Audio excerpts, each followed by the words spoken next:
యేసయ్యా నీవే నా కని నాకు లేరని యేసయ్యా నీవే నా కని వేరెవరు నాకు లేరని వేణుల కొనియాడినా నా చెలుమిరవే వేణుల కొనియాడినా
హల్లెలూయా.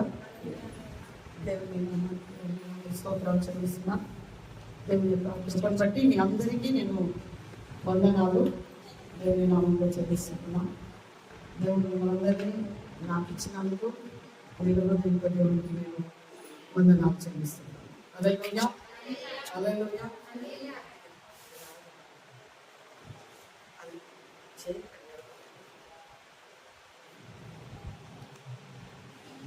స్తోత్రం. చాలా రోజుల తర్వాత మళ్ళీ తిరిగి రాహుల్ లైవ్ పెట్టడం అనేటువంటి జరిగింది. మధ్యలో చాలా రాహుల్కి ఎగ్జామ్ ఉండడం వలన మనకు లేట్ అయిపోయింది, మధ్యలో బ్రేక్ అయిపోయింది. దేవునికి స్తోత్రం. వచ్చే వారం నుండి పాటలు కూడా తీయాలి రాహుల్. స్తోత్రం. హల్లెలూయా. కాబట్టి మీ అందరికీ కూడా నేను వందనాలు చెల్లిస్తున్నాను పేరు పేరు వరుసన. దేవుడు మిమ్మల్ని అందరినీ, ఇంకా కొంతమంది ఇంకా రాలేదు అయినప్పటికీ మిమ్మల్ని అందరినీ దేవుడు మనకు ఇచ్చినందుకు వందనాలు. స్వీట్ ఇచ్చిన సాక్ష్యాలు బట్టి కూడా వందనాలు. అప్పుడు బాప్తిజం తీసుకొని ప్రత్యేకత లోపల బ్రతుకున్నాము అంటే, కానీ సాతాను భయం అనేటువంటిది ఆమె లోపలికి వచ్చినప్పుడు, ఆమె భయపడుతున్నటువంటి సమయంలోనే వాళ్ళ కొడుకు కూడా వచ్చేసి, అమ్మ ఫ్రిడ్జ్కి 2 కళ్ళు కనబడుతున్నాయి అన్నాడు. 2 కళ్ళు ఉన్నట్టుగా కనబడుతున్నాయి అన్నాడు. ఎంత భయం అవుతుంది కదా. ఆ సమయం లోపల ఆమె ఇంట్లో నిలబడలేకపోయింది, బయటికి తరుముబడింది. కర్ణపూర్లో 4-5 రోజులు దరిదాపు 2-3 నెలల కంటే వాళ్ళు ఇబ్బంది పడుతున్నారు. ఎక్కడికెక్కడికి వెళ్ళారు. దరిదాపు ఆ తర్వాత ఏమైపోయింది, ఆమె మాంత్రికులను కూడా సంప్రదించింది. చెట్టు తాయితలు కట్టుకున్నది. అయినప్పటికీ కూడా ఆమె ఏం కాదు, నెమ్మది లేదు. పక్కీరోని దగ్గర పోయి ఆ తాయితలను కూడా వేసుకొని వచ్చింది. ఇక్కడికి వాళ్ళ కొడుకు మీద, వాళ్ళ బిడ్డ మీద, ఆమె మీద కూడా ఉన్నాయి. దేవునికి స్తోత్రం. ఎప్పుడైతే మేము ప్రార్థన పెడుతున్నాం వస్తున్నాం అనగానే తీసేసింది. దేవునికి వందనాలు. హల్లెలూయా. కాబట్టి అంతగా ఆమె తట్టుకోలేక అంత అన్ని పరిస్థితులకు పరిగెత్తినప్పటికీ కూడా ఆమె నెమ్మది లేనటువంటి కలవరమైనటువంటి పరిస్థితులలో ఆమె ఉంది భయంతో. కాబట్టి దేవునికి స్తోత్రం చెల్లిస్తున్నాను. దేవుడు తన కృపలో బిడ్డని జ్ఞాపకం తీసుకున్నాడు. శ్రీకాంత్ కూడా ఎప్పుడో తెలుసు. కాకపోతే నేను ఏమనుకున్నా అంటే, శ్రీకాంత్ మన క్యాస్ట్ కాదని అనుకున్నాను. అప్పుడు పరిచయం చేసినప్పుడు వీళ్ళతో సందీప్ తోటి విజయ్ ఉంటాడు కదా, విజయ్ వీళ్ళంతా ఒకటేమో అని నేను అనుకున్నాను. దేవునికి వందనాలు. ఇద్దరు కూడా చాలా చక్కగా ప్రార్థన పడలే, దేవుని సన్నిధానంలో ఉండేటువంటి బిడ్డలే. కాబట్టి అలాంటి భయమైనటువంటి పరిస్థితుల్లో దేవుడు కృపను అనుగ్రహించి తన కృప ద్వారా దేవుడు క్షేమాన్ని కలిగించినాడు. దేవునికి స్తోత్రం. హల్లెలూయా. హల్లెలూయా. కాబట్టి నేను ఈ సాక్ష్యం బట్టి నేను కూడా ఒక మాట చెప్తాను. ఎందుకంటే సంగీత వివాహం అయిన తర్వాత నాకు వాళ్ళ అత్తగారింటికి నేను వెళ్ళలేదు. అంటే వివాహానికి కూడా వెళ్ళలేదు. ఎందుకంటే వివాహానికి వెళ్ళలే, అసలు వాళ్ళ ఇంటికి నేను వెళ్ళలేదు. చాలా సంవత్సరాల మధ్యలో కూడా చాలా గ్యాప్ వచ్చిన తర్వాత ఆమెకు అనారోగ్య పరిస్థితి వచ్చింది. అనారోగ్య పరిస్థితి వచ్చిన తర్వాత హాస్పిటల్లో ఉన్న తర్వాత దేవునికి స్తోత్రం చెల్లిస్తున్నాను. ఏంటిది, డయాలసిస్ అయిన తర్వాత డయాలసిస్ చేయాల్సినటువంటి పరిస్థితి వచ్చినప్పుడు అప్పుడు ఫోన్ వచ్చింది. అప్పటి నుండి ప్రార్థనలో గడుపుతున్నటువంటి సమయం లోపల నేను వాళ్ళ ఇంటికి వెళ్ళలేదు, వాళ్ళ ఇల్లు కూడా చూడలేదు. కానీ వాళ్ళ ఇంటి దగ్గర ఒక నిమ్మ చెట్టు ఉన్నట్టుగా, దానికి దేవునికి స్తోత్రం, దాని నుండి ఒక నిమ్మ పండు కింద పడినట్టుగా దానికి 2 కళ్ళు వచ్చినాయి. అంటే వెంటనే దేవునికి స్తోత్రం, దాని నుండి చాలా కింద పడింది. దాని తర్వాత దానికి 2 కళ్ళు వచ్చినాయి. అది నవ్వడం మొదలుపెట్టింది. అది నేను చూసినాను. దేవునికి స్తోత్రం. హల్లెలూయా. హల్లెలూయా. కాబట్టి దేవునికి వందనాలు. ఈ రకంగా చూస్తే రెండింటికి 2 పోలికగా కనబడుతున్నట్టుగా అనిపించింది నాకు. దేవునికి స్తోత్రం. కాబట్టి దేవుని ప్రియమైనటువంటి బిడ్డలారా, సాతాను యొక్క ప్రభావం ఆ రకంగా సంగీత కూడా సాతాను యొక్క ప్రభావంలో ఉన్నప్పుడు అక్కడ కూడా ఉపవాస ప్రార్థన పెట్టి ఆమె తిరిగి మరణపు అంచుల వరకు వెళ్ళి తిరిగి బ్రతకడానికి దేవుడు తన కృపను అనుగ్రహించినాడు. కాబట్టి దేవునికి స్తోత్రం. దేవుని మీద ఆధారపడినటువంటి బిడ్డలను దేవుడు ఎప్పుడు కూడా చెయ్యి విడిచిపెట్టేవాడు కాదు. ఎప్పుడు కూడా ఏనాడు కూడా దేవుడు చెయ్యి విడిచిపెట్టాడు. దేవునికి స్తోత్రం చెల్లిస్తున్నాను. కాబట్టి నేను కూడా కొన్ని మాటలు మాత్రమే నేను మీ ముందు ఉంచాలి. ఎందుకంటే ఈ సబ్జెక్టు అర్థమవుతుందో అర్థం కానటువంటి నా లోపల ఒక బాధ అనేటువంటి ఉంది. బాధపడుతున్నాను. దేవునికి స్తోత్రం చెల్లిస్తున్నా. ఆయన కొంచెంగా వివరించాలని మళ్ళీ నేను తీర్మానం తీసుకున్నాను. దేవునికి స్తోత్రం.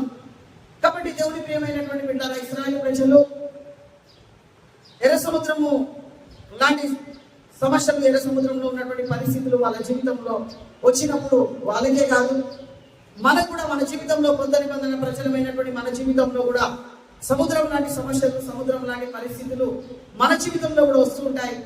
కానీ వాళ్ళను సాగిపో అన్న దేవుడు మనల్ని కూడా మన జీవితంలో సాగిపో అంటున్నాడు. దేవునికి స్తోత్రం. హల్లెలూయా, హల్లెలూయా. సముద్రం ఏం చేయలేవు, పరిస్థితులు ఏం చేయలేవు, కష్టకాలాలు ఏం చేయలేవు, నిరాశ నిస్పృహలు కూడా మన జీవితంలో మనల్ని ఏం చేయలేవు. దేవునికి స్తోత్రం. మరణ పర్వక వరకు వెళ్ళినప్పటికీ కూడా దేవుడు తన కృప ద్వారా లేపి నిలబెట్టే దేవుడు అయి ఉంటున్నాడు. ఎందుకంటే మనం నమ్ముకున్నటువంటి దేవుడు ఆయన సజీవుడు. దేవునికి స్తోత్రం. ఆయన మరణపు ముళ్ళను విరిచి తిరిగి లేచినటువంటి మృత్యుంజయుడు అయి ఉంటున్నాడు. ఆ మృత్యుంజయుడు అనేటువంటి యేసయ్యను మనం కలిగి ఉన్నాం. కాబట్టి దేవుని ప్రియమైనటువంటి బిడ్డారా, ఆయన మీద మనం ఎప్పుడైతే ఆధారపడతామో అప్పుడు దేవుని యొక్క కృప ద్వారా దేవుడు మనల్ని లేవనెత్తే దేవుడు అయి ఉంటున్నాడు. అందరిని బట్టి దేవునికి వందనాలు. హల్లెలూయా, హల్లెలూయా. లేఖన భాగంలోకి వెళ్దాం. యోహాను సువార్త 1వ అధ్యాయము 14వ వచనాన్ని చదువుకుందాం. యోహాను సువార్త 1వ అధ్యాయము 14వ వచనాన్ని చదువుకుందాం. ఆ వాక్యము శరీరధారి అయి కృపా సత్య సంపూర్ణుడిగా మన మధ్య నివసించెను. దేవునికి స్తోత్రం. మొదటి వచనం కూడా చదువు. యోహాను సువార్త, ఆదియందు వాక్యము ఉండెను, వాక్యము దేవుని యొద్ద ఉండెను, వాక్యము దేవుడై ఉండెను, ఆయన ఆదియందు దేవుని యొద్ద ఉండెను, సమస్తమును ఆయన మూలముగా కలిగెను, కలిగి ఉన్నదేది ఆయన లేకుండా కలగలేదు. ఆయనలో జీవం ఉండెను, ఆ జీవము మనుషులకు వెలుగై ఉండెను. ఆ వెలుగు చీకటిలో ప్రకాశించుచున్నది గాని చీకటి దానిని గ్రహింపకుండెను. దేవునికి స్తోత్రం. హల్లెలూయా, హల్లెలూయా. ఒక చేపలను పట్టేటువంటి జాలరి ప్రభువైనటువంటి యేసుక్రీస్తుని గురించి ప్రపంచానికి అందరినీ కూడా ఒక సందేశాన్ని, నా దేవుడు ప్రపంచానికి అందరినీ కూడా దేవుడని ఒక సందేశాన్ని ఇవ్వాలనుకున్నాడు కనుక ఆయన ఏమని చెప్తున్నాడంటే, దేవునికి స్తోత్రం చెల్లిస్తున్నా. మత్తేమో ఆయన యేసుక్రీస్తు యొక్క వంశావళిని రాస్తున్నాడు. దేవునికి వందనాలు.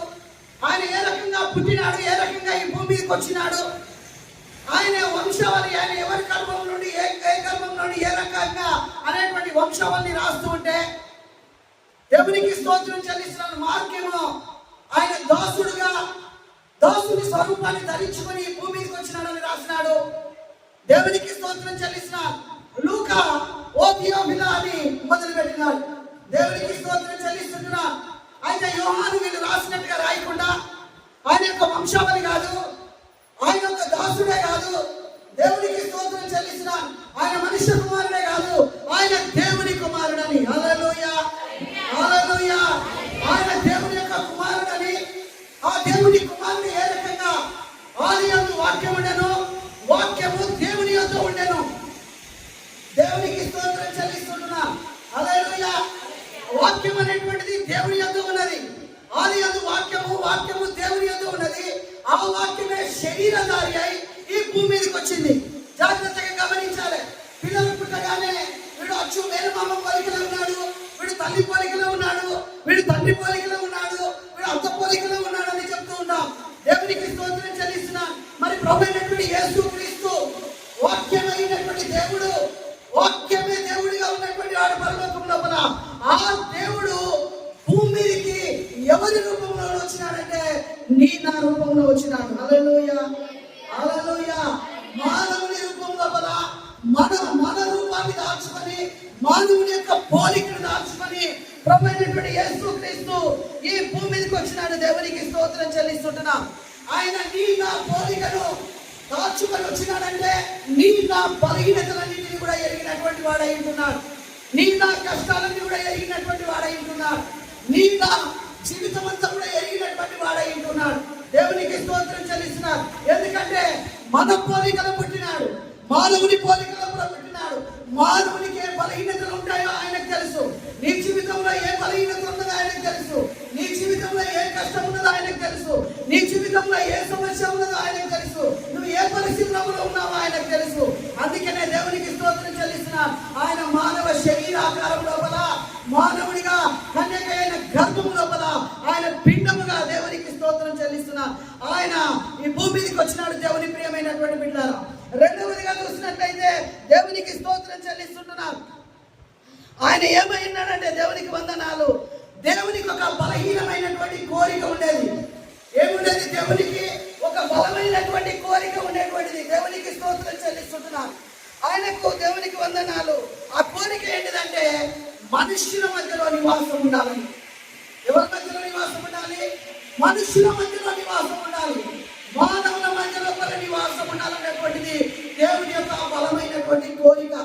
దేవునికి స్తోత్రం. మొదటిగా ఏంటిది? మానవుని యొక్క పోలిక లోపల పుట్టాలి. మనుషుల మధ్యలో ఉండాలంటే మానవుని యొక్క పోలిక లోపల పుట్టాలి. వాక్యము ఈ భూమికి రాకముందుకు, శరీరాన్ని దాల్చుకున్న ముందుకు. స్తోత్రం. వినబడుతుందా? నా స్వరం వినబడుతుందా? దేవునికి వందన. ఆయన ఈ భూమికి రాకముందుకు పరలోకంలో ప్రేమైనాడు. ఆయన వాక్యమైనాడు. ఆ వాక్యమైనటువంటి దేవుడు మన పోలిక లోపల భూమికి వచ్చినాడు. మనందరి పోలిక లోపల ఈ భూమికి వచ్చినాడు. మనలాగా రక్త మాంసములను ధరించుకొని ఈ భూమికి వచ్చినాడు. కన్యక గర్భం లోపల ఆయన జన్మించినాడు. రెండవదిగా చూసినట్లయితే ఆయన పైన ఉన్నప్పుడే ఆయనకు ఉన్నటువంటి బలమైనటువంటి కోరిక ఏంటిదంటే దేవునికి స్తోత్రము, మనుషుల మధ్య లోపల ఉండాలి. మనుషుల మధ్య లోపల ఉండాలనేటువంటిది ఆయన బలమైనటువంటి కోరిక. దేవునికి స్తోత్రం చెల్లిస్తున్నా. కాబట్టి దేవునికి వందనాలు. పాత నిబంధన గ్రంథం లోపల ఆయన ప్రత్యక్ష గుడారం లోపలికి దిగి వచ్చేవాడు. ప్రత్యక్ష గుడారం లోపలికి వచ్చేవాడు. ఆ ప్రత్యక్ష గుడారాన్ని దేవునికి స్తోత్రం చెల్లిస్తున్నాను. దేవుడే నిర్మించమన్నాడు. నేను కూడా మీతో ఉంటాను, మీ మధ్యలో ఉంటాను. కాబట్టి నా కొరకు ఒక ప్రత్యక్ష గుడారాన్ని నిర్మించమని చెప్పినాడు దేవుడు. వాళ్ళు అదే రకంగా ప్రత్యక్ష గుడారాన్ని నిర్మించినప్పుడు దేవునికి స్తోత్రం చెల్లిస్తున్నాను. దేవుడు ఆ ప్రత్యక్ష గుడారంలోకి దిగి వచ్చినాడు. దేవునికి వందనాలు. అంటే ఆయన మనుషులతో ఉండడానికి ఇష్టపడినటువంటి దేవుడు. దేవునికి స్తోత్రం. ఆయన మనుషులతో ఉండడానికి ఇష్టపడినటువంటి దేవుడు. అది ఏమి సూచిస్తున్నది అంటే ఆ యొక్క ప్రత్యక్ష గుడారము దేన్ని సూచిస్తున్నది అంటే యేసు ప్రభు యొక్క మొదటి రాకడను సూచిస్తున్నది. దేవునికి స్తోత్రం చెల్లిస్తున్నా. ప్రత్యక్ష గుడారము వాళ్ళు మేఘం ఆగితే గుడారాన్ని వేసుకోవాలి. ఆ తర్వాత వాళ్ళ మధ్య లోపల ప్రత్యక్ష గుడార నిర్మాణము జరిగించాలి. దేవునికి స్తోత్రం చెల్లిస్తున్నా. మేఘం ఆగితే ఏం కావాలి? వాళ్ళు ఆగాలి. మేఘం కదిలితే కదలాలి. దేవునికి వందనాలు. ఆ గుడారము కూడా వాళ్ళు ఎక్కడికి తరలి వెళ్తే దాన్ని మోసుకొని వెళ్తుండేటువంటి వాళ్ళు. దేవునికి స్తోత్రం చెల్లిస్తున్నా. అయితే ఆయన దేవునికి వందనాలు. మొదటి రాక లోపల ఆయన ప్రత్యక్ష గుడారమై ఉన్నాడు. దేవునికి ప్రియమైనటువంటి బిడ్డలారా, దేవునికి స్తోత్రం చెల్లిస్తున్నా. ఎందుకంటే ఆయన మానవుడిగా ఈ భూమి మీదకి వచ్చినాడు. ఆయన మనుషుల మధ్యలో తిరిగినాడు. మనుషులకు కావలసినటువంటి ఈవులన్నీ కూడా ఇచ్చినాడు. దేవునికి స్తోత్రం చెల్లిస్తున్నా. మానవుడిగా సమస్తం కూడా జరిగించినాడు. దేవునికి స్తోత్రం చెల్లిస్తున్నా. ఆయన చనిపోయినాడు. పునరుత్థానమై తిరిగి లేచి పరలోకానికి ఆరోహణమై వెళ్ళిపోయినాడు. దేవునికి స్తోత్రం. హల్లెలూయా, హల్లెలూయా. అర్థమైందా? మొదటిది ఏంటిది? మానవుని పోలిక లోపల పుట్టినాడు. మనందరి పోలిక లోపల పుట్టినాడు. స్త్రీ అని పురుషుడని లేక మనుషుని యొక్క పోలిక లోపల పుట్టినాడు. రెండవదిగా ఏంటిది? దేవునికి స్తోత్రం. మన మధ్యలో ఉండాలని, మన మధ్యలో మనుషుల మధ్యలో ఉండాలని దేవుని యొక్క కోరిక అయినది. ఆ కోరిక కొరకు ప్రభువైనటువంటి యేసుక్రీస్తుగా వాక్యమైనటువంటి దేవుడు శరీరాన్ని దాల్చుకొని ఈ భూమి మీదకి వచ్చినాడు. ఈ భూమి మీదకి వచ్చి ఆయన దేవునికి స్తోత్రం చెల్లిస్తున్నాడు. పాత నిబంధన లోపల ఆయన ఏమైనాడు? ప్రత్యక్ష గుడారమై ఉన్నాడు.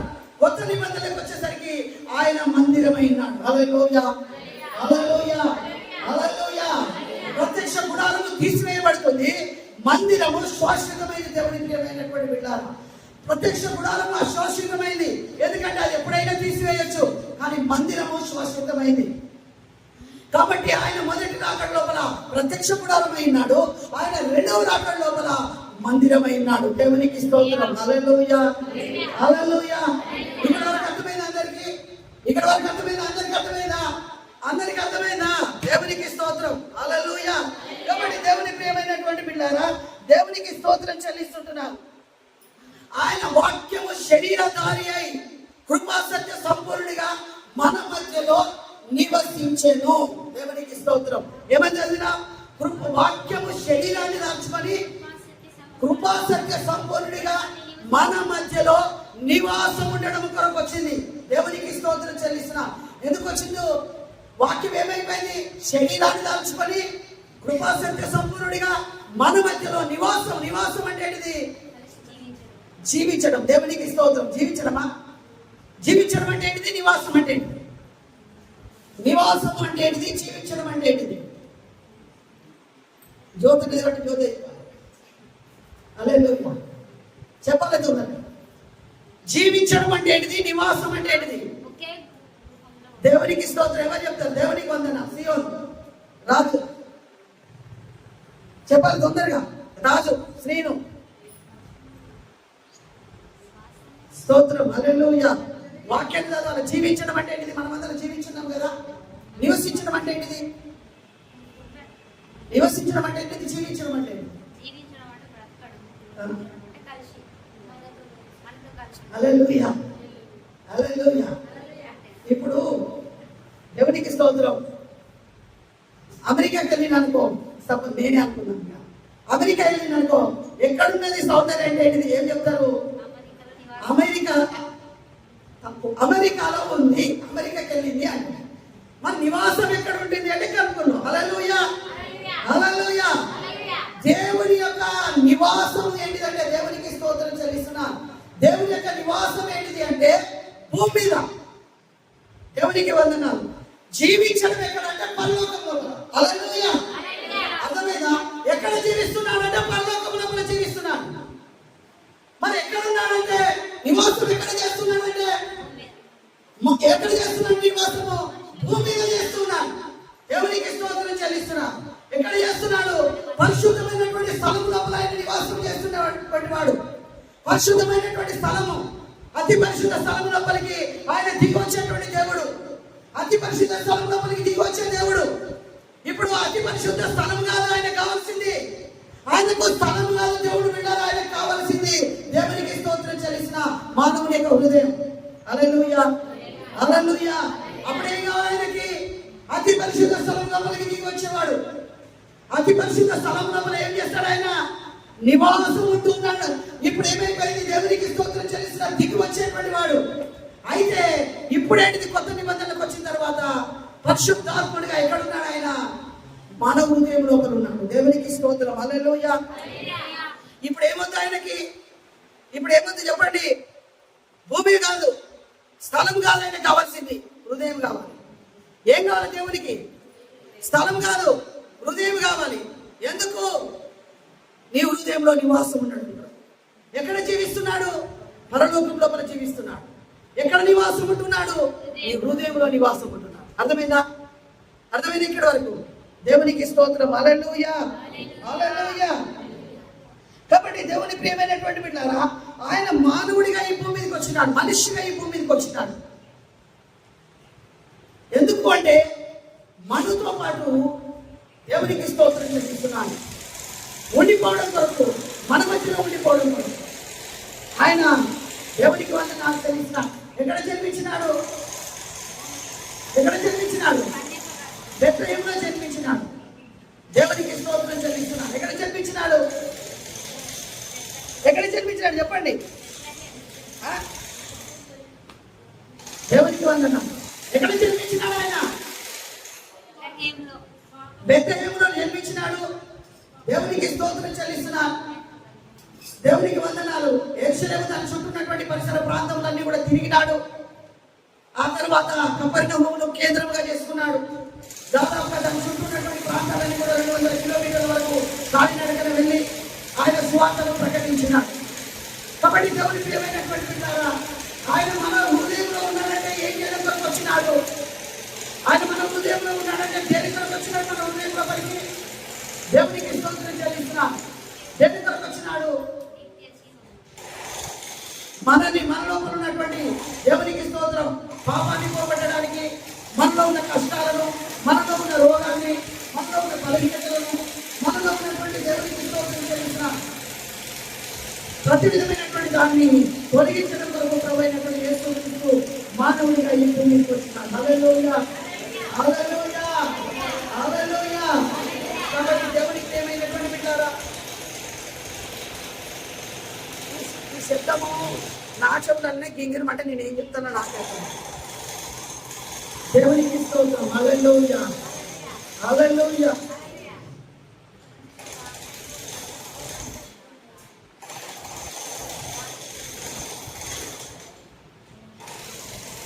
స్తోత్రం స్తోత్రం స్తోత్రం స్తోత్రం. కాబట్టి దేవునికి వందనాలు చెల్లిస్తున్నాను. సృష్టికర్త అయినటువంటి దేవుడు మనుషుల మధ్యలో నివాసం ఉండడం కొరకు ఆయన ఈ భూమి మీదకి వచ్చినట్టుగా మనం చూస్తుంటున్నాం. దేవునికి స్తోత్రం చెల్లిస్తున్నాం. ఆయన మన లోపల ఉంటే ఏం చేస్తాడు? మన లోపల ఉంటే ఏం చేస్తాడు? ఆయన మన హృదయంలో ఉంటానన్నాడు కదా. అప్పుడేంటిది? అప్పుడు ఎక్కడున్నాడు ఆయన? ఎక్కడున్నాడు ఆయన? ప్రత్యక్ష గుడారం లోపల దిగి వచ్చినప్పుడు ఎక్కడున్నాడు? దేవునికి స్తోత్రం. అపరిశుద్ధ స్థలంలో వల్ల దిగి వచ్చేటువంటి ఇప్పుడు ఏమైపోయింది? మానవుని యొక్క హృదయం లోపల వాక్యము శరీరాన్ని దాచుకొని కృపాశక్తి సంపూర్ణంగా మన మధ్యలోకి వచ్చింది. ఆయన మన హృదయంలోకి వచ్చినాడు. ఇప్పుడు ఆయనకు స్థలం అక్కర్లేదు. ఆయనకి ఎవరు కావాలి? ఆయనకంటే మనమే కావాలి. మన హృదయంలో ఆయన నివాసం ఉంటాడు. మన హృదయంలో ఉండడం కొరకు ఆయన భూమి మీదకి వచ్చినాడు. కాబట్టి ఆయన మన మధ్యలో ఉన్నాడు. మన మధ్యలో ఉన్నటువంటి దేవుడు, మన హృదయంలో ఉన్నటువంటి దేవుడు దేవునికి స్తోత్రం చెల్లిస్తున్నాం. మన హృదయంలో ఏం చేస్తాడు? మనము శాంతి, నెమ్మది మన జీవితంలో లేదు. కలవరంలో ఉన్నటువంటి వాళ్ళు, కలవరపరుస్తున్నటువంటి వాళ్ళు, కలవరపడేటువంటి వాళ్ళు, నెమ్మది లేకుండా ఉన్నటువంటి వాళ్ళు దేవునికి స్తోత్రం చెల్లిస్తున్నారు. హృదయంలో నెమ్మది లేకుండా ఉన్నటువంటి వాళ్ళు, దయాల చేత పీడిపబడుతున్నటువంటి వాళ్ళు, రోగాల చేత పీడిపబడుతున్నటువంటి వాళ్ళు, శాంతి సమాధానం లేనటువంటి వాళ్ళు, దుఃఖంలో ఉన్నటువంటి వాళ్ళు దేవునికి స్తోత్రం చెల్లిస్తున్నారు. ఎప్పుడైతే యేసయ్య వాళ్ళ హృదయంలో ఉంటాడో శాంతి సమాధానాన్ని దేవుడు ఇచ్చేవాడై ఉంటున్నాడు. హల్లెలూయా. ఏమిస్తాడు దేవుడు? శాంతిని సమాధానాన్ని దేవుడు అనుగ్రహించేవాడై ఉంటున్నాడు. ఆ శాంతి సమాధానమును ఇచ్చేటువంటి దేవుడు మనం నమ్ముకున్నటువంటి దేవుడు. ఆయన మన హృదయంలోకి వస్తే మనకి ఏం దొరుకుతుందంటే, మన హృదయం లోపల కలవరం, దయ్యాలు ఏలుబడి చేస్తున్నప్పుడు మన హృదయం లోపల కలవరం కలుగుతూ ఉంటాయి. అయితే యేసు ప్రభు ఎప్పుడైతే మన హృదయంలోకి వస్తాడో అప్పుడు మన జీవితంలో, మన హృదయం లోపల నెమ్మది, శాంతి, సమాధానం కలుగుతుంది. అదేవిధంగా ఆయన మన హృదయంలో ఉంటే మనకున్నటువంటి బలహీనతలన్నీ కూడా, మన రోగాలన్నీ కూడా పోతాయి. ఆయన మన హృదయంలో ఉంటే పాపం చేయడానికి మన జీవితంలో కూడా మనకు ఆస్కారం ఉండదు. హల్లెలూయా. పాపం చేయడానికి ఏముండదు, అవకాశం ఉండదు. ఎందుకంటే ఆయన మన హృదయంలో నివాసం ఉన్నప్పుడు దేవునికి స్తోత్రం చెల్లిస్తున్నా. అందుకే దేవుడు ఎక్కడ ఉండాలని కోరుకున్నది? ఆయనకి మనుషుల లోపల ఉండాలని కోరుకున్నది. మానవుడిగా పుట్టాలి, దేవునికి స్తోత్రం, వాళ్ళ మధ్యలో ఉండాలి, దేవునికి వందనాలు చెల్లిస్తున్నాను, వాళ్ళ లోపల ఉండాలి. హల్లెలూయా హల్లెలూయా. కాబట్టి దేవునికి ఏమైనటువంటి విన్నారా?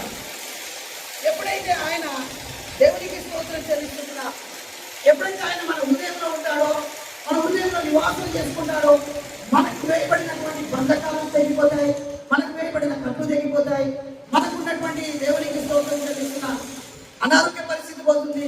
మన జీవితంలో ఉన్నటువంటి ప్రతికూలమైనటువంటి ప్రతిదీ కూడా దేవునికి స్తోత్రం చెల్లిస్తున్నా దేవుడు దాన్ని పరిష్కరించి వాడై ఉంటున్నాడు. దేవునికి వందన. అదే విధంగా చూసినట్లయితే దేవునికి వందనాలు చెల్లిస్తున్నా ఆత్మ సంబంధమైనటువంటి ఆశీర్వాదమును కూడా దేవుడు ఇచ్చేటువంటి వాడై ఉంటున్నాడు. హల్లెలూయా. ఏమిస్తాడు దేవుడు? ఆత్మ సంబంధమైనటువంటి ఆశీర్వాదాన్ని కూడా దేవుడు మనకు ఇచ్చేటువంటి వాడై ఉంటున్నాడు. భౌతిక సంబంధమైనటువంటి ఆశీర్వాదము ఏంటిది? మన జీవితంలో ఉన్నటువంటి అనారోగ్యము, దేవునికి స్తోత్రం చెల్లిస్తున్నాను, అస్వస్థత, దయ్యాల నుండి విడుదల, దేవునికి వందనాలు చెల్లిస్తున్నా. ఇంకా మన జీవితం లోపల కలవరము, అసమాధానము, సమాధానం ఉండదు, నెమ్మది ఉండదు. ఎంత డబ్బున్నా హృదయం లోపల నెమ్మది ఉండదు. కలవరం ఉంటుంది. దేవునికి స్తోత్రం. కొంతమందికి భయాందోళన పరిస్థితులు ఉంటాయి. కానీ యేసయ్య మన హృదయంలో ఉన్నప్పుడు ఏం జరుగుతుంది? మనకు దేవునికి స్తోత్రం, మనకు కలవరం వెలుగొట్టి శాంతిని, సమాధానాన్ని, నెమ్మదిని కలిగించేవాడై ఉంటున్నాడు. ఆయన మన హృదయంలోకి వస్తే ఇవన్నీ కూడా దొరుకుతాయి. అదే కాకుండా ఆత్మ సంబంధమైనటువంటి ఆశీర్వాదం కూడా మనకు దొరుకుతుంది. దేవునికి స్తోత్రం చెల్లిస్తున్నా. ఏమో దొరుకుతుంది ఆత్మ సంబంధమైనటువంటి ఆశీర్వాదం అంటే?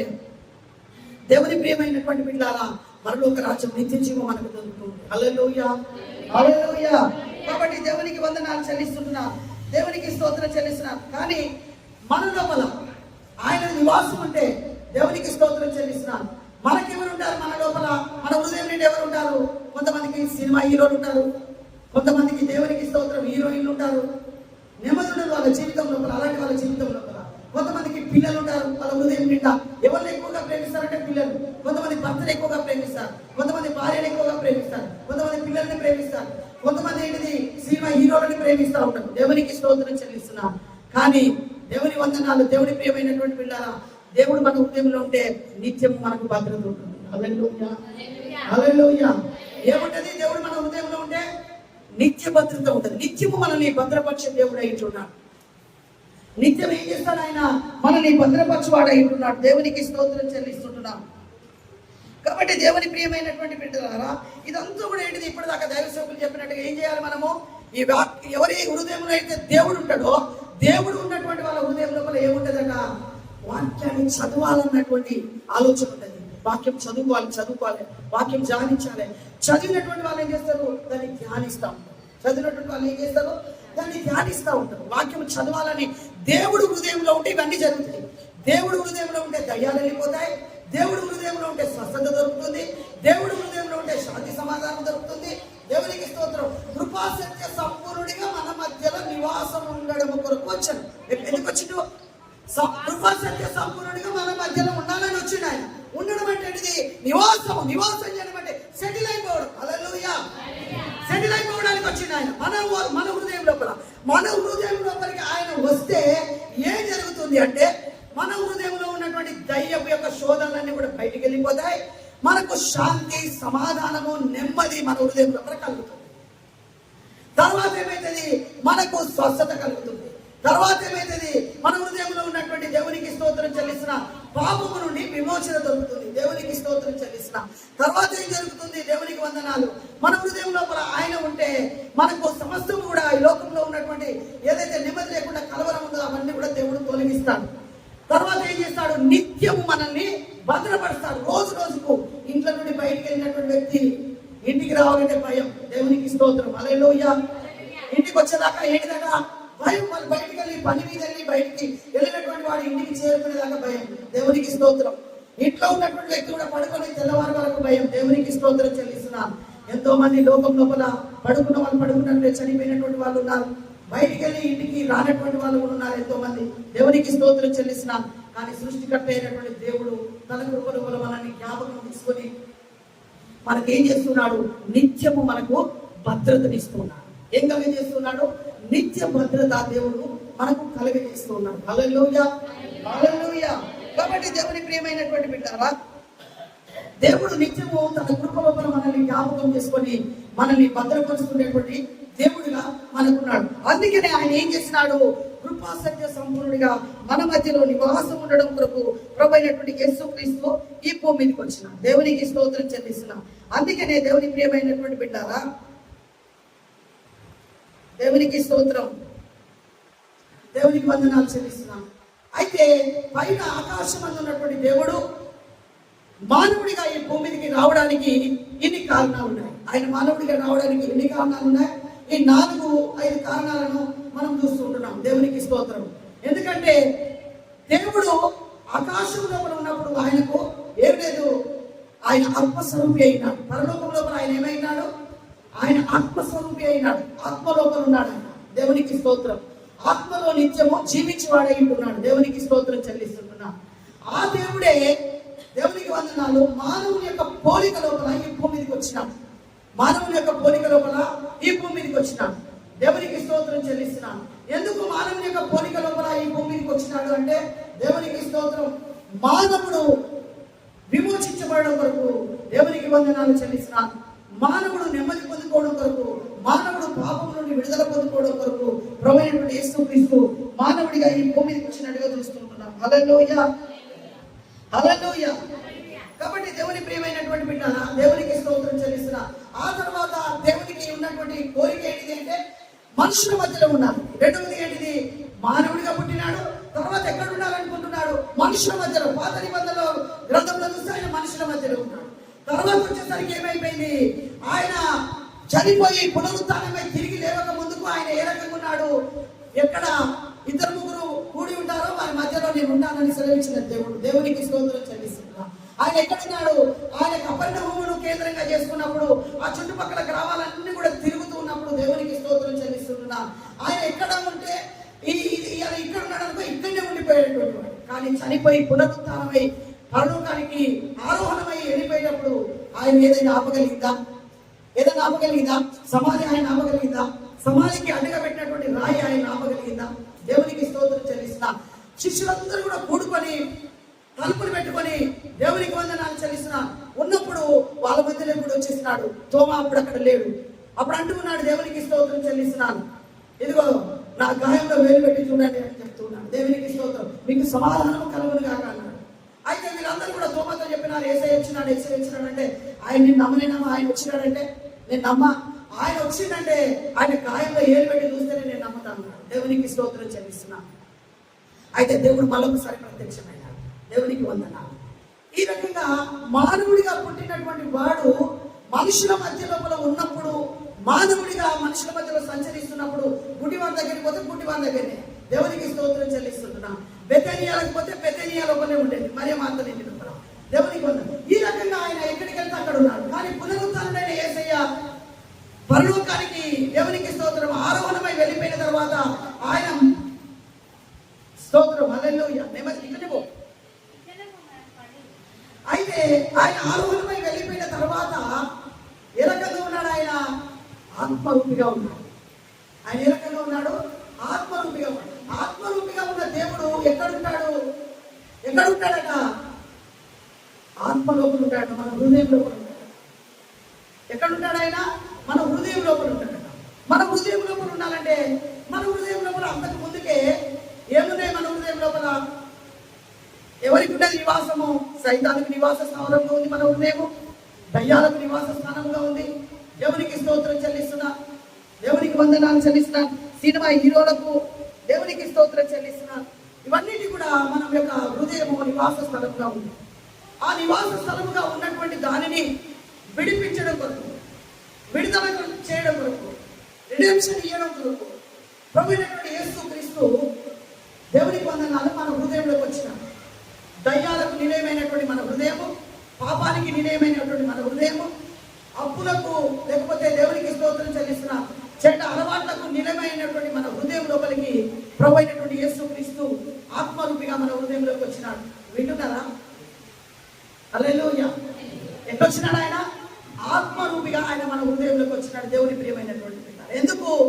వాటి నుండి మనల్ని విడిపించడం కొరకు, ఆ దయ్యాల నుండి, ఆ సాతాను శక్తుల నుండి, వాటి యొక్క ప్రభావం నుండి మనకు విడుదల కలగజేయడం కొరకు, రిడెంప్షన్ ఇవ్వడం కొరకు ప్రభు అయినటువంటి యేసుక్రీస్తు పాపము నుండి, దయ్యముల నుండి, శోధన నుండి, అపవిత్రాత్మల నుండి విడుదల కలగజేయడం కొరకు ప్రభు అయినటువంటి యేసుక్రీస్తు మన హృదయంలో వచ్చినాడు.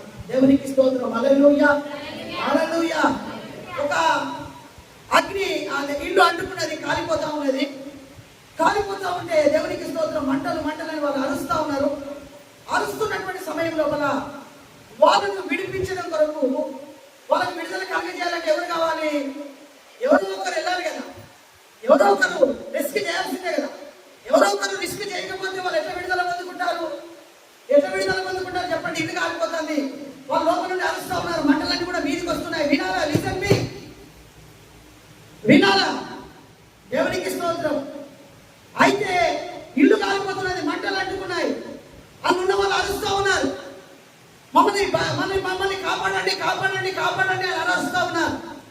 మరి ఎవరు కాపాడుతారు? అందులోకి వెళ్ళి ఎవరో ఒకరు రిస్క్ చేయాలి. ఎవరో ఒకరు రిస్క్ తీసుకోకపోతే వాళ్ళందరినీ కాలి చనిపోతారు. దేవునికి స్తోత్రం. సముద్రంలో మునిగిపోతున్నారు. మునిగిపోతున్నటువంటి వ్యక్తిని కాపాడటానికి ఎవరో ఒకరు రిస్క్ చేయకపోతే ఆ వ్యక్తి మునిగి చనిపోతాడు. కాబట్టి దేవునికి స్తోత్రం చెల్లిస్తున్నాను. మనము కూడా పాపం లోపల దేవునికి వందనాలు చెల్లిస్తున్నాం. మునిగిపోతున్నటువంటి మనల్ని కూడా సృష్టికర్త అయినటువంటి దేవుడు ఏం చేసినాడు? ఆయన రిస్క్ చేసి దేవుడు మనం మధ్యలోకి వచ్చినాడు. హల్లెలూయా, హల్లెలూయా. ఎందుకు? మనం కాలిపోతున్నాం, మనం మంటలలో పడుతూ కాలిపోతున్నాం. దేవునికి స్తోత్రం. మనల్ని విడిపించే వాళ్ళు లేరు, మనల్ని కాపాడే వాళ్ళు లేరు. సముద్రంలో మునిగిపోతున్నాం, కొట్టుకొని పోతున్నాం, మునిగిపోతున్నాం. నీళ్ళు ఇక్కడ దాకా వచ్చేసినాయి, అయిపోయింది అక్షరం కానీ మునిగిపోతున్నాం. కానీ ఎవరో ఒకరి వ్యక్తి వచ్చి ఏ రకంగా కాపాడుతారో సృష్టికర్త అయినటువంటి దేవుడు పాపంలో మునిగి ఉన్నటువంటి నీ బ్రతుకును, పాపంలో ఉన్నటువంటి నీ జీవితం. కాబట్టి దేవుని ప్రియమైనటువంటి బిడ్డలారా, సృష్టికర్త అయినటువంటి దేవుడు మనల్ని, పరలోకమందు ఉన్నటువంటి దేవుడు కృపా సత్య సంపూర్ణుడిగా, దేవునికి స్తోత్రం, మన మధ్యలో నివాసం ఉండడం కొరకు మన హృదయంలో నివాసం ఉండడం కొరకు. అప్పుడు వాళ్ళ మధ్యలో, ఇశ్రాయేలు ప్రజల మధ్యలో వాళ్ళ నివాసం ఉన్నటువంటి దేవుడు ఇప్పుడు మన హృదయంలో నివాసం ఉండడం కొరకు ఆయన ఈ భూమికి వచ్చిన. ఆయన నివాసము చేయడం కొరకు మన హృదయంలోకి రాకముందుకు మన లోపల పాపం ఉంది, మన లోపల అబద్ధాలు ఉన్నాయి, మన కన్నులు చెడును చూస్తాయి, మన చెడును వింటాయి, మన పాదములు పాపం చేయడం కొరకు పరిగెత్తుతాయి. దేవునికి స్తోత్రం చెల్లిస్తున్నాం. మన నాలుక ఇష్టం ఉన్నట్టుగా మాట్లాడేటువంటి మన నాలుక.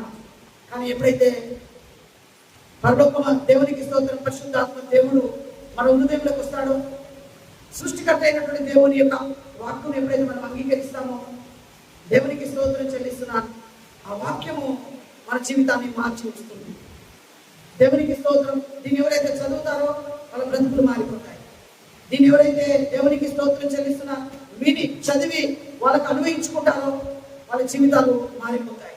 వాళ్ళ హృదయంలో ఉన్నటువంటి సాతాను యొక్క శోధనలు, దేవునికి వందనాలు చెల్లిస్తున్న అపవిత్రాత్మలు, రోగాలు, దయ్యాలు, పాపము, ఇవన్నీ కూడా పటాపంచలైపోతుంది. కాబట్టి దేవునికి వందనాలు చెల్లిస్తున్నా. చూద్దాం దేవునికి స్తోత్రం. దేవుని ప్రియమైనటువంటి బిడ్డారా, ఆదికాండము 1వ అధ్యాయము 2వ అధ్యాయాలు చూసినట్లయితే మొదటి 2 అధ్యాయాలలో దేవుడు వెలుగుగా బయలుపరుచుకున్నాడు. ఏ రకంగా బయలుపరుచుకున్నాడు? వెలుగుగా. దేవునికి స్తోత్రం. వెలుగు కలుగును కాకంటే వెలుగైంది, వెలుగు కలుగును కాకంటే వెలుగైంది. దేవునికి స్తోత్రం చెల్లిస్తున్నాను. వెలుగుగా బయలుపరుచుకున్నాడు. దేవునికి స్తోత్రం చెల్లిస్తున్నాను. ఆ తర్వాత కీర్తన గ్రంథము 19వ అధ్యాయం 2వ వచనం లోపల ఆయన దేవునికి వందనాలు చదవండి ఒకసారి.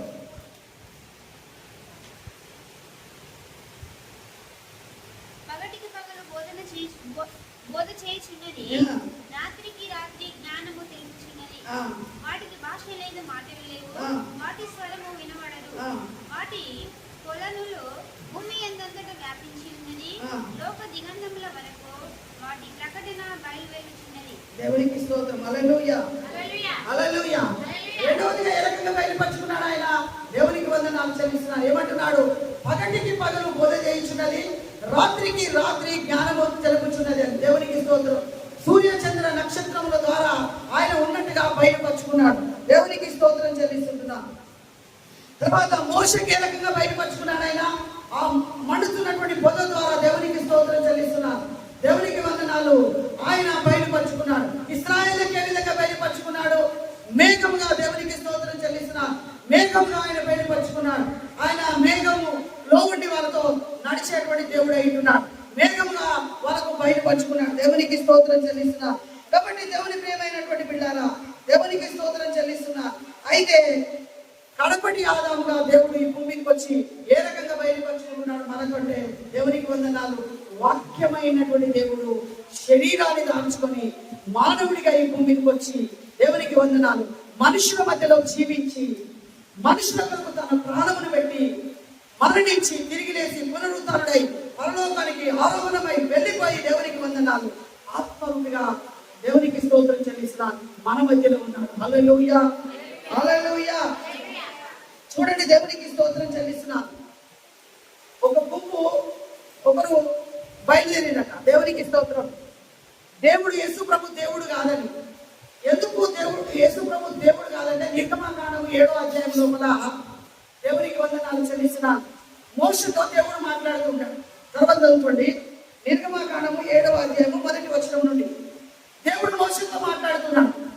ఏమని మోషేతో మాట్లాడుతున్నటువంటి సమయంలో కూడా మోషే అన్నాడు, అయ్యా నేను నత్తివాడిని, నాకు మాట్లాడడం రాదు, మాటమాన్యం కలిగినటువంటి వాడిని అని చెప్పి మోషే చెప్పినప్పుడు దేవుడు అన్నాడు కదా, దేవునికి స్తోత్రం చెల్లిస్తున్నాను, దేవునికి వందనాలు, అయితే నువ్వు ఎట్లయినా నువ్వు ఫరోకు దేవునిగా వెళ్ళాలి అన్నాడు.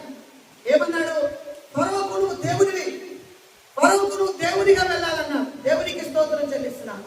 ఫరోకు నువ్వు దేవునిగా ఉండాలి అని చెప్పినప్పుడు, నువ్వు దేవునిగా వెళ్ళాలి అన్నప్పుడు, మీ అన్నయ్యటువంటి అహరోను ఉన్నాడు కదా, దేవుడు అన్నప్పుడు దేవుని దగ్గర ప్రవక్తలు ఉంటారు కదా, మీ అన్నయ్యటువంటి అహరోను నీకు ప్రవక్తగా ఉంటాడని చెప్పినాడు. దేవునికి స్తోత్రం. హల్లెలూయా, హల్లెలూయా, హల్లెలూయా. ఎవరు చెప్పినాడు? దేవుడే చెప్పినాడు. ఫరోకు నువ్వు దేవునివి, ఫరోకు నువ్వు దేవునిగా వెళ్ళాలి, నువ్వు దేవుడిగా బయలుపరచుకోవాలి. అక్కడ ఆశ్చర్యాత్మక కార్యాలు జరిగించాలి. అయితే ఆయనకు నా వల్ల కాదు అంటే నీ అన్నయ్యటువంటి అహరోను ఉన్నాడు కదా, నీ అన్నయ్యటువంటి అహరోను నీకు ప్రవక్తగా ఉంటాడు. దేవుడి దగ్గర ప్రవక్తలు ఉంటాయి కదా. మరి మోషే మానవుడు కదా, మోషే మానవుడు అయినప్పుడు దేవునికి స్తోత్రం, దేవుడే అన్నాడు కదా నువ్వు దేవుడివి పరవకని. మరి ఆయన అన్నయ్యటువంటి అహరోను ప్రవక్త అని చెప్పినాడు కదా, మరి మోషే దేవుడు అవుతాడు. దేవునికి వందన. ప్రభువైనటువంటి యేసుక్రీస్తు భూమి మీదకి వచ్చిన తర్వాత ఆయన ఎట్లా దేవుడు అవుతాడు? ఆయన కూడా మోషే మనిషి, యేసు ప్రభు కూడా మనిషి. కానీ మీరందరూ ఆయన దేవుడు అంటున్నారు. హల్లెలూయా, హల్లెలూయా, హల్లెలూయా. అట్లా కాదు, మోషే చనిపోయినాడు, దేవునికి స్తోత్రం, ఆయన పునరుద్ధరణ కాలేదు. దేవునికి వందనాలు. యేసు ప్రభు చనిపోయినాడు, మరణపు ముళ్ళును విరిచినాడు. ఓ మరణమా నీ ముళ్ళు ఎక్కడా, ఓ మరణమా నీ విజయం ఎక్కడా అని దేవునికి స్తోత్రం మృత్యుంజయుడై తిరిగి లేచినాడు. హల్లెలూయా, హల్లెలూయా. 3 రోజులకు ఏమైపోతుంది శవం? 3 రోజులకు ఏమైపోతుంది? వాసన కొడుతుంది, కమ్మ వాసన కొడుతుంది. 3 రోజులు అట్లే పెట్టండి. దేవునికి స్తోత్రం చెల్లి, ఫ్రీజర్లో పెట్టకుండా అట్లే పెట్టి ఉంచండి. ఏమైపోతుంది? కమ్మ వాసన కొడుతుంది, పురుగులు కూడా పడుతుంది. హల్లెలూయా, హల్లెలూయా. మరి యేసయ్య శవానికి పురుగులు పట్టినాయా? యేసయ్య శవం కులిపోయిందా? ఆయన 3వ దినమున మృత్యుంజయుడై తిరిగి లేచినాడు. దేవునికి స్తోత్రం. కాబట్టి ఆయన దేవుడు. హల్లెలూయా, హల్లెలూయా. కాబట్టి దేవుని ప్రియమైనటువంటి బిడ్డారా, దేవునికి స్తోత్రం చెల్లిస్తున్నాను. ఆయన శరీరం గురించి చూస్తున్నాం ఒకసారి. కొరింథీయులకు రాసిన 2వ పత్రిక 13వ అధ్యాయం 4వ వచనం. వర్షం వస్తుంది కాబట్టి పడింది.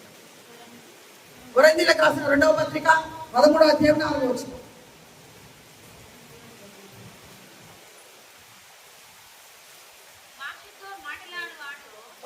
భాషతో మాట్లాడు.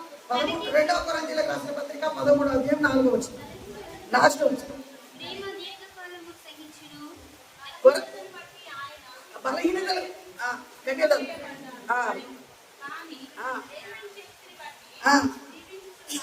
బలహీనతను బట్టి ఆయన సిలువ వేయబడినాడు. కానీ దేవుని శక్తిని బట్టి ఏమైనాడు? ఆయన జీవించుతున్నాడు.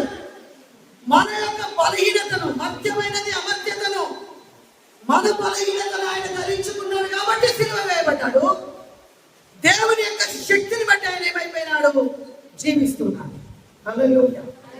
అర్థమైందా? మన బలహీనతను బట్టి ఏమైపోయినాడు? ఆయన బలహీనుడైపోయినాడు. మన బలహీనతను ఆయన ధరించుకున్నాడు కనుక. కానీ దేవుని యొక్క శక్తిని బట్టి ఏమైపోయినాడు? ఆయన జీవిస్తున్నాడు. చదువు మీకు ఏమైనా ఆయన యందుండి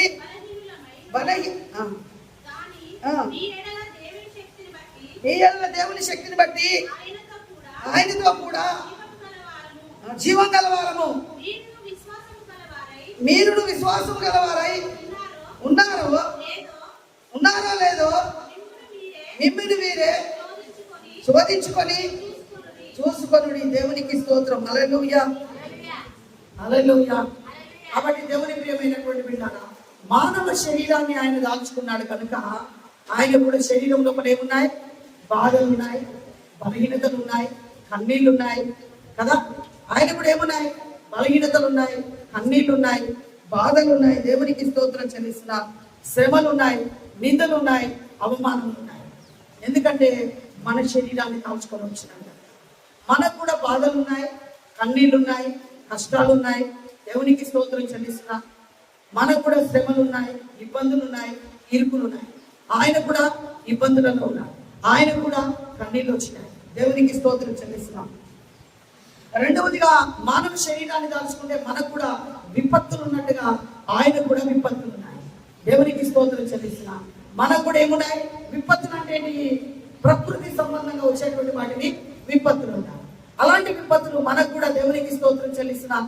మనకు కూడా విపత్తులు కలుగుతున్నాయి. దేవునికి వందనాలు. అక్కడక్కడ భూకంపాలు వస్తున్నాయి. దేవునికి స్తోత్రం చెల్లిస్తున్నాం. ప్రకృతి సంబంధంగా అవన్నీ కూడా యేసు ప్రభు కూడా సముద్రంలో ఉన్నప్పుడు ఆయన మీద కూడా గాలి తుఫాను వచ్చింది.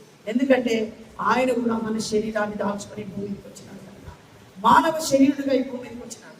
పరలోకమందు ఉన్నటువంటి దేవుడు మానవుడిగా ఈ భూమికి వచ్చినాడు కనుక. చదువు ఒకసారి అదే యోహాను సువార్త 1:14 చదివి హెబ్రీయులకు రాసిన పత్రిక 2:14 చదువు.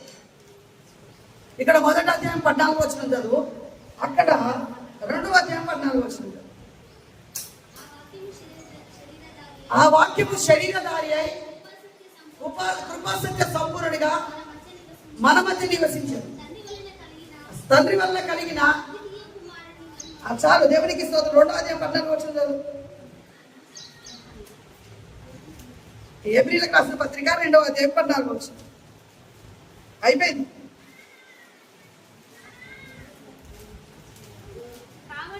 కాబట్టి ఆ పిల్లలు రక్త మాంసములు గలవారైనందున ఆ ప్రకారమే మరణం యొక్క బలము గల వారిని అనగా అపవాదిని మరణము ద్వారా నశింపచేయుటకు జీవిత కాలమంతయు మరణ భయము చేత దాస్యమునకు లోబడిన వారిని విడిపించుటకు ఆయన కూడా రక్త మాంసములలో పాలివాడాయను. దేవునికి స్తోత్రం. హల్లెలూయా. అర్థమైందా? ఎందుకు వచ్చినాడు ఆయన? దేవునికి స్తోత్రం చెల్లిస్తున్నాడు. ఎందుకు వచ్చినాడు? మానవునికి ఏదైతే ఉందో అది ఆయన కూడా అనుభవించినాడు, దేవుడు కూడా అనుభవించినాడు. దేవుని ప్రియమైనటువంటి నాకేనా కష్టం, నాకేనా శ్రమ, నాకేనా ఇబ్బందులు, నాకేనా ఇలాంటి పరిస్థితులు? దేవునికి స్తోత్రం చెల్లిస్తున్నా. నేనే ఉన్నానా అని మనం చాలాసార్లు అనుకుంటుంటాం. కానీ సృష్టికర్త అయినటువంటి దేవుడు, ఆత్మరూపిగా ఉన్నటువంటి దేవుడు మనుషుల మధ్యలోకి మానవుని పోలిక లోపల దిగి వచ్చినాడు. దేవుని స్వరూపము కలిగిన వాడా మనుషుని పోలికగా పుట్టినావు. దేవుని స్వరూపము కలిగిన వాడా మనుషుని పోలికగా పుట్టినావు. దాసుని స్వరూపము ధరించినావు. దాసుని నిన్ను నీవే రిక్తునిగా చేసుకున్నావు. దేవుని స్వరూపము కలిగిన వాడా మనుషుని పోలికగా పుట్టినావు. దేవుని స్వరూపము కలిగిన వాడా మనుషుని పోలికగా. హల్లెలూయా, హల్లెలూయా. దేవుని యొక్క పోలికను కలిగినటువంటి వాడు మానవుని యొక్క స్వరూపాన్ని ధరించుకొని మానవుని యొక్క పోలిక లోపల ఆయన ఈ భూమికి వచ్చాడు. ఎందుకంటే మధ్యమైనది అమర్త్యతను ధరించుకున్నట్లుగా, క్షయమైనది అక్షయతలు ధరించుకున్నట్లుగా దేవుని ప్రియమైనటువంటి బిడ్డలారా, దేవుడు మానవ రూపాన్ని ఎందుకు వచ్చినాడంటే మనలో ఉన్నటువంటి బలహీనతలను ఎరిగేటువంటి వాడిగా, మనలో ఉన్నటువంటి బాధను అర్థం చేసుకునే వాడిగా, మనకు శాంతి సమాధానం లేనటువంటి వాళ్ళుగా మనకు ఉన్నప్పుడు ఆయన శాంతి సమాధానం ఇచ్చేటువంటి వాడిగా, మనము సైతాను చేత పీడిపబడుతున్నప్పుడు మన హృదయంలో ఉండి సాధనకు స్థావరమైనటువంటి మన హృదయాన్ని ఆయన మన హృదయంలో ఆయన నివాసం ఉండి సాతాను యొక్క స్థావరాన్ని కూల్చివేసి దేవునికి స్తోత్రం మనకు నెమ్మదిని భద్రతను కలుగజేసేటువంటి వాడిగా, దేవునికి వందనాలు. మనం అగ్నిలో కాలిపోతూ ఉంటే మంటలు మనం అంటుకున్నప్పుడు మనల్ని విడిపించేటువంటి నాదులు లేక మనము అరుస్తున్నటువంటి సమయం లోపల ఆయన రిస్క్ చేసుకొని దేవునికి స్తోత్రం చెల్లిస్తున్న మనకు విడుదల కలుగజేయడం కొరకు దేవునికి వందనాలు చెల్లిస్తున్నా. సముద్రంలో నుండి మనల్ని విడిపించడం కొరకు, ఆపత్కాలంలో నుండి మనల్ని విడిపించడం కొరకు ప్రభువైనటువంటి యేసు క్రీస్తు దేవునికి స్తోత్రం చెల్లిస్తున్నాం. ఆయన ఈ భూమికి వచ్చినాడు. హల్లెలూయా. ఆయన ఏదో సూపర్ బాడీని కలిగి ఈ భూమికి రాలేదు, సూపర్ మ్యాన్ గా ఈ భూమికి రాలేదు. దేవునికి స్తోత్రం చెల్లిస్తున్నాం. దేవునికి వందనాలు. సూపర్ మ్యాన్ వేసుకున్నటువంటి మేకప్ పొందుదు ఒక రోజు దేవునికి వందనాలు చెల్లిస్తున్నాం. ఏంటిదని దేవునికి వందనాలు. హల్లెలూయా. బ్యూటీ పార్లర్కి వేసుకున్నటువంటి మేకప్ కూడా హల్లెలూయా, హల్లెలూయా. దేవునికి స్తోత్రం చెల్లిస్తున్నా. అందుకే దేవుడు మేకప్ వేసుకొని రాలేదు, సూపర్ మ్యాన్ లాగా రాలేదు. దేవునికి వందనాలు చెల్లిస్తున్నా. కానీ ఏ రకంగా వచ్చినాడు? నీ పోలికలో వచ్చినాడు, నీ స్వరూపాన్ని దాచుకొని వచ్చినాడు. పిల్లలు పుట్టినప్పుడు ఏ రకంగానైతే పోలికలు మనం చూస్తూ ఉంటాము. వాళ్ళ చెవులను బట్టి, వాళ్ళ కళ్ళను బట్టి పెద్ద అయిన తర్వాత ఈ రకంగా ఉంటాడు, పెద్ద అయిన తర్వాత ఈ రకంగా ఉంటాడు, ఈ పోలిక లోపల కనబడుతున్నాడు, ఈ రకంగా ఉంటాడని ఏ రకంగా అంటామో, ప్రభు అయినటువంటి యేసు క్రీస్తు కూడా నీ పోలికను తీసుకొని మానవుని యొక్క పోలిక లోపల ఆయన ఈ భూమికి వచ్చినాడు. ఎందుకు మానవుని యొక్క పోలిక లోపల వచ్చినాడంటే మానవుని విడిపించడం కొరకు ఆయన ఈ భూమికి వచ్చినాడు. పాపములో ఉన్నటువంటి మానవునికి విడుదల కలగజేయడం కొరకు వచ్చినాడు. కష్టాల్లో ఉన్నటువంటి మానవునికి విడుదల కలగజేయడం కొరకు వచ్చినాడు. సాతాను శక్తుల ద్వారా పీడింపబడుతున్న వాళ్ళకు విడుదల కలగజేయడం కొరకు వచ్చినాడు. దయ్యపు శక్తుల ద్వారా పీడింపబడుతున్నటువంటి వాళ్ళకు విడుదల కలగజేయడం కొరకు వచ్చినాడు. అదే సమయంలో ఆయన ఏ రకంగా వచ్చినాడు? దేవునికి స్తోత్రం చెల్లిస్తున్నా. పాత నిబంధనలో ఆయన మందిరం లాగా ఉన్నాడు. ఆయన మొదటి రాకడలో ఆయన మందిరంగా కనబడుతున్నాడు. ఆయన రెండవ రాకడలో పాత నిబంధనలో ఆయన దేవునికి స్తోత్రం ప్రత్యక్ష గుడారంగా ఉన్నాడు. దేవునికి వందనాలు చెల్లిస్తున్నారు. ఆ మనుషుల మధ్యలోకి దిగి వచ్చినాడు. కొత్త నిబంధన రెండవ రాకడ లోపల దేవుని ప్రియమైనటువంటి బిడ్డారా, ఆ మందిరము దేవునికి స్తోత్రం మొదటి రాకడ లోపల ఏ రకంగానైతే మందిరము దేవునికి స్తోత్రము అది తీసివేయబడిందో ఆ రకంగా తన శరీరం కూడా తీసివేయబడింది. దేవునికి స్తోత్రం చెల్లిస్తున్నా. అమర్త్యతను మత్యమైనది అమర్త్యతను ధరించుకున్నట్లుగా అక్షయుడైనటువంటి యేసయ్య మరణమును కలిసి పునరుత్థానుడై తిరిగి లేచి పరలోకానికి ఆరోహణమై వెళ్ళిపోయి దేవునికి స్తోత్రం చెల్లిస్తున్నా. తండ్రి కుడి పార్శ్వంలో కూర్చొని విజ్ఞాపన చేస్తున్న విజ్ఞాపనకర్త ఉండి దేవునికి స్తోత్రం చెల్లిస్తున్నా. ఇప్పుడు పరిశుద్ధమైన స్థలం నాకు అక్కర్లేదు, కానీ పరిశుద్ధమైన మనుషులు నాకు కావాలని ప్రభువైనటువంటి యేసుక్రీస్తు పరిశుద్ధమైన మనుషుల కొరకు ఈ భూమికి వచ్చినాడు. హల్లెలూయా. చూడండి, దేవునికి స్తోత్రం చెల్లిస్తున్నా. కీర్తన గ్రంథము 78వ కీర్తన 39వ వచనం. తొందరగా చదివి ముగించుకుందాం. మళ్ళా వర్షం రాకముందు స్తోత్రం. హల్లెలూయా. 78వ కీర్తన 39వ వచనం. కాగా వారు కేవలం శరీరులై ఉన్నారనియు విసిరి వెళ్ళి మరల రాని గాలి వలె ఉన్నారనియు ఆయన జ్ఞాపకము చేసుకొనెను. హల్లెలూయా. మనుషులు ఏ రకంగా ఉన్నారట? విసిరి వెళ్ళి మళ్ళా రాని గాలి వలె ఉన్నారని. అంటే విసిరేస్తే మళ్ళీ తిరిగి అది వస్తుందా? ఇప్పుడు రాయేసిన మనకు తిరిగి మళ్ళీ వస్తుందా? అది రాదు. మనుషులు ఏ రకంగా ఉన్నామట? విసిరి వెళ్ళిపోయేటువంటి గాలిలాగా ఉన్నామని ఆయన మనల్ని జ్ఞాపకం చేసుకున్నాడట. దేవునికి స్తోత్రం. హల్లెలూయా. దేవునికి వందనాలు. పేతురు రాసిన మొదటి పత్రిక 3వ అధ్యాయం 18వ వచనం.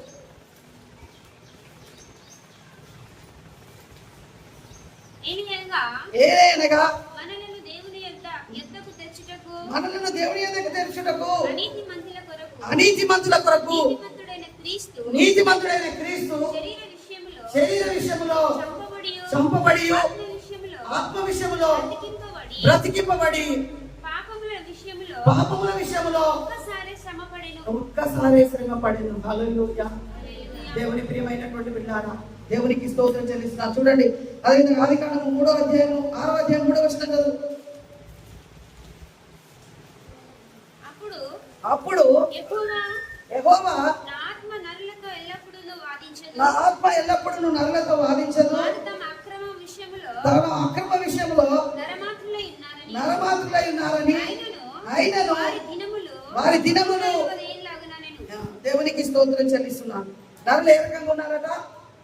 ఏ రకంగా ఉన్నారట? దేవునికి వందనాలు. ఏ రకంగా ఉన్నారు? అక్రమ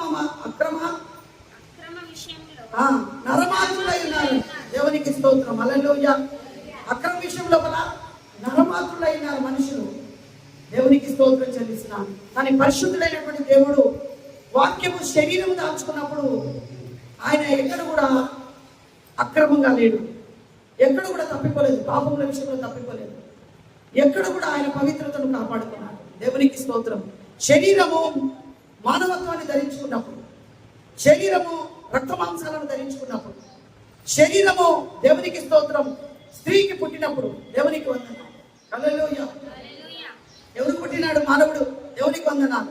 స్త్రీ సంతానముగా దేవునికి స్తోత్రం చెల్లిస్తున్నాను. 6:3 ఇప్పుడు చదువు. 6వ అధ్యాయం 3వ వచనం. నా ఆత్మ నరులతో ఎల్లప్పుడూ వాదించదు, వారు తమ అక్రమ విషయములో నరమాత్రులై ఉన్నారు, అయినను వారి దినములు 120 ఏండ్లాగునా నేను. దేవునికి స్తోత్రం. హల్లెలూయా. కాబట్టి దేవుని ప్రియమైనటువంటి బిడ్డారా, మనము అక్రమంగా ఉన్నటువంటి మనుషులమైనప్పుడు దేవునికి స్తోత్రం చెల్లిస్తున్నాడు. ఈ భూమి మీదకి వచ్చి ఏమున్నాయి? పరలోకం ఉంది, భూలోకం ఉంది. పరలోకంలో ఉన్నటువంటి దేవుడు భూలోకానికి వచ్చి మన స్థితిగతులన్నీ కూడా ఆయన తీసుకున్నాడు. హల్లెలూయా, హల్లెలూయా. ఏమేమి తీసుకున్నాడు ఆయన? మన స్థితిగతులన్నీ కూడా ఆయన మీద వేసుకున్నాడు. దేవునికి స్తోత్రం చెల్లిస్తున్నాడు. ఆయన మీద వేసుకొని మన కొరకు ఆయన శ్రమ పొంది మరణించినాడు. దేవునికి స్తోత్రం. హల్లెలూయా, హల్లెలూయా. కాబట్టి దేవునికి వందనాలు చెల్లిస్తున్నా. కీర్తన 68:18 ప్రార్థన చేసుకున్నాం. 68:18.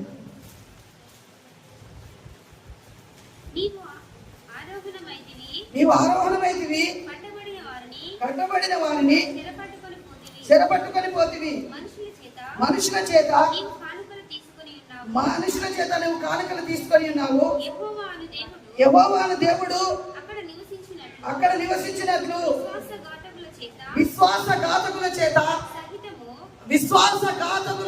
సహితము నీవు కానుకలను తీసుకొని ఉన్నావు. హల్లెలూయా, హల్లెలూయా, హల్లెలూయా. దేవుని ప్రియమైనటువంటి బిడ్డలారా, దేవునికి స్తోత్రం చెల్లిస్తున్నా. ప్రభువైనటువంటి యేసుక్రీస్తు స్త్రీ సంతానంగా ఆయన ఈ భూమి మీదకి వచ్చినాడు. దేవునికి స్తోత్రం చెల్లిస్తున్నా. అయితే బాప్తిజం ఇచ్చి యోహాను అంటున్నాడు, పాపం చేసినటువంటి మానవుని చూసి సర్ప సంతానం అంటున్నాడు. దేవునికి స్తోత్రం. స్త్రీ సంతానంగా యేసు ప్రభు వచ్చినాడు. స్త్రీ సంతానం అంటే మానవుడిగా వచ్చినాడు.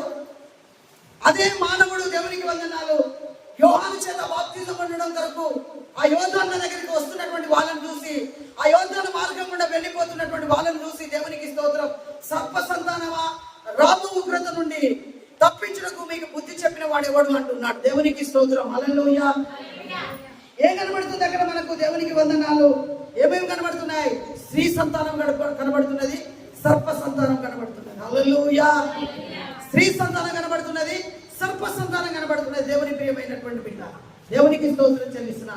సర్ప సంతానం ఏ రకంగా ఉందంటే పాపముల చేత ఇష్టానుసారంగా బ్రతుకు, ఇష్టానుసారమైనటువంటి జీవితం, మేకప్ వేసుకున్నటువంటి జీవితం, పెయింటింగ్ అంతా వేసుకుంటే దేవునికి వందనాలు చెల్లిస్తున్నాను. ఒకరోజు ఒక పాస్టర్ గారు చెప్తుంటే నేను విన్నా, పెళ్లి జరుగుతున్నాడు. పెళ్లి జరుగుతూ ఉంటే పెళ్లి పిల్లను తీసుకెళ్ళి తయారు చేసిందట. పెళ్లి పిల్లని ఎక్కడ తయారు చేసిందంటే ఆమె ఏంటిది ఇప్పుడు కదా బ్యూటీ పార్లర్ ఆమె వచ్చింది. బ్యూటీ పార్లర్ ఆమె వచ్చి ఏం చేసింది, మొత్తం మంచిగా తయారు చేసిందాను. తయారు చేసిన తర్వాత అంతా మంచిగా మేకప్ గిట్లా అంతా వేసిన తర్వాత తయారు చేసిన తర్వాత పెళ్లి పిల్లలకి తీసుకొని వెళ్ళిందట. తీసుకొని వెళ్ళిన తర్వాత ఆ పెళ్లి పిట్టల మీద కూర్చోబెట్టిన తర్వాత కరెంట్ పోయింది. హల్లెలూయా. ఏమైంది? కరెంట్ పోయింది. కరెంట్ పోయేసరికి చెమటలు పడుతున్నాయి. నాలాగా ఇట్లా తుడుచుకుంటా ఉంటే ఏమైంది, అవి వేసుకున్న పెయింట్ అంతా పోయింది. హల్లెలూయా, హల్లెలూయా. ఆమె ఏదైతే వేసుకున్నదో అదంతా కూడా పోయింది. దేవునికి స్తోత్రం చెల్లిస్తున్నా. కాబట్టి అదంతా పోయినప్పుడు ఏం కనబడింది? అసలు రూపం ఏంటిదో బయటపడింది. దేవునికి స్తోత్రం చెల్లిస్తున్నా. మానవుడు కూడా అంతే. దేవునికి వందనాలు. పాపి అయినటువంటి మానవుడు సర్ప సంతానమైంటున్నాడు. సర్ప సంతానమైనటువంటి మానవుడి దగ్గరికి దేవునికి వందనాలు స్త్రీ సంతానమైనటువంటి యేసయ్య సర్ప సంతానంలో ఉన్నటువంటి పోలిక లోపల ఏ మానవుడైతే లోపల ఆ యొక్క జీవాన్ని, ఆ సర్ప సంతానం యొక్క అలవాట్లను ధరించుకొని లోపల దాచుకొని ఉన్నాడో, స్త్రీ సంతానంగా వచ్చి సర్ప సంతానంగా ఉన్నటువంటి పోలికలన్నీ కూడా వాడి హృదయంలోకి వచ్చి తొలగించినాడు. హల్లెలూయా, హల్లెలూయా. ఇన్నిటిని దేవునికి స్తోత్రం చెల్లిస్తున్నాను. దేవుని ప్రియమైనటువంటి బిడ్డారా, మానవుడిగా యేసయ్య ఈ భూమి మీదకి వస్తే ఎన్ని కార్యాలను జరిగించినాడు ఆయన. ఇప్పుడు ఆయన భూమి మీద పాత నిబంధన లోపల పరిశుద్ధమైనటువంటి స్థలం లోపలికి మాత్రమే దిగి వచ్చింది. అతి పరిశుద్ధ స్థలం లోపలికి మాత్రమే దిగి వచ్చింది. ఇప్పుడు నాకు అతి పరిశుద్ధ స్థలం కాదు, దేవునికి స్తోత్రం చెల్లిస్తున్నాను, పరిశుద్ధులైనటువంటి మానవుడు కావాలన్నాడు. హల్లెలూయా. పరిశుద్ధులైనటువంటి మానవుని జీవితంలో నేను ఉంటాను. అయితే పరిశుద్ధులైనటువంటి మానవ జీవితం లోపల ఎవరు కూడా పరిశుద్ధంగా లేరు కనుక, అందరూ కూడా పాపులుగా ఉన్నారు కనుక, ఆ పాపం చేత, అసమాధానం చేత, సమాధానం లేని స్థితి లోపల, రోగాల చేత, బలహీనతల చేత దేవునికి స్తోత్రం చెల్లిస్తున్నాం. దేవునికి వందనాలు చెల్లిస్తున్నాం. రకరకాలుగా మానవుడు మగ్గిపోతున్నటువంటి మానవుని విడుదల కలగజేయడం కొరకు ప్రభువైనటువంటి యేసుక్రీస్తు ఎక్కడున్నాడు? నీ హృదయం లోపల ఏం చేస్తున్నాడు ఆయన? దేవునికి స్తోత్రం చెల్లిస్తున్నాడు. ఏం చేస్తున్నాడు ఆయన? నివాసం ఉంటున్నాడు. పరలోకం లోపల ఏం చేస్తున్నాడు? జీవిస్తూ ఉన్నాడు. పరలోకం లోపల జీవిస్తూ ఉన్నాడు. నివాస స్థలం ఎక్కడ ఉంది? భూమి ఉంది, మానవుని హృదయంలో. స్తోత్రం, హల్లెలూయా. ఇప్పుడు ఈ ఇర్మే బ్రదర్ వాళ్ళ అన్న వాళ్ళ కొడుకు ఎక్కడికి వెళ్ళు? ఆస్ట్రేలియాకి వెళ్ళు, యూకేకి వెళ్ళు. ఆయన అక్కడ ఏం చేస్తున్నాడు? అక్కడ జీవిస్తూ ఉన్నాడు. నివాసం ఉన్నటువంటి చోట ఎక్కడ? ఎవరికి స్తోత్రం. అట్లనే యేసు ప్రభు నివాసము మన హృదయంలో ఉన్నాడు. పరలోకం లోపల తండ్రి కుడి పార్శ్వమున జీవిస్తూ ఉన్నాడు. హల్లెలూయా, హల్లెలూయా. కాబట్టి దేవుని ప్రియమైనటువంటి బిడ్డ, ఇంత గొప్ప దేవుడు మన హృదయం లోపల నివాసం ఉండడం కొరకు పాపము చేత, శాపము చేత, రోగాల చేత, సమాధానం లేక, శాంతి లేక, నెమ్మది లేక, కలవరముల మధ్యలో దయ్యాల గొప్పగా ఉన్నటువంటి మన హృదయంలో నివాసం ఉండడం కొరకు ప్రభువైనటువంటి యేసుక్రీస్తు ఈ భూమికి వచ్చినాడు. నీ రూపాన్ని దాల్చుకొని వచ్చినాడు కనుక దేవునికి స్తోత్రం చెల్లిస్తుంటున్నాం. మానవుని యొక్క స్వరూపాన్ని దాల్చుకొని, వాక్యమైనటువంటి దేవుడు శరీరము దాల్చుకొని భూమికి వచ్చినాడు కనుక అంత గొప్ప దేవుని మనము కలిగి ఉన్నాం. అందరం కూడా మోకాళ్ళ మీద పడతాం. హల్లెలూయా, హల్లెలూయా, హల్లెలూయా, హల్లెలూయా.